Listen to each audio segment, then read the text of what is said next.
കൊള്ളത്തില്ലായിരുന്നു. ഇതിന് മുമ്പുള്ള ക്യാപ്റ്റൻ അമേരിക്കയുടെ സിനിമകളുണ്ടല്ലോ, അതെല്ലാം കൂടെ മിക്സ് ചെയ്ത് വെച്ച പോലെ ഉണ്ട്.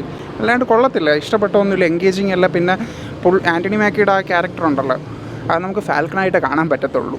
എനിക്കൊട്ടും ഇഷ്ടപ്പെട്ടില്ല. വേറെ ഒരു പണിയില്ലെങ്കിൽ ഒന്ന് കാണാം. ഇല്ല, ഇപ്പം ഈ ഡെഡ് പൂൾ ഇറങ്ങിയതിന് ശേഷം ഭയങ്കര എക്സ്പെക്റ്റേഷൻ ആണല്ലോ, അപ്പം അങ്ങനെ വെച്ച് നോക്കിക്കഴിഞ്ഞാൽ അത്രയില്ല. മാർവലിൻ്റെ ഏറ്റവും വീക്ക് മൂവി എന്ന് തന്നെ പറയാം. വളരെ മോശം സിനിമയല്ല, ഒരു Marvel level പടമല്ല.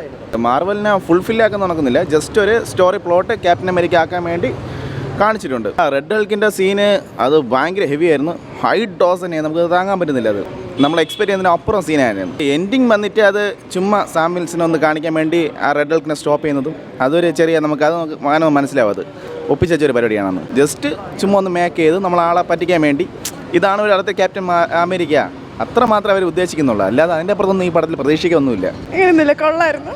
Not the best movie, but not the worst either.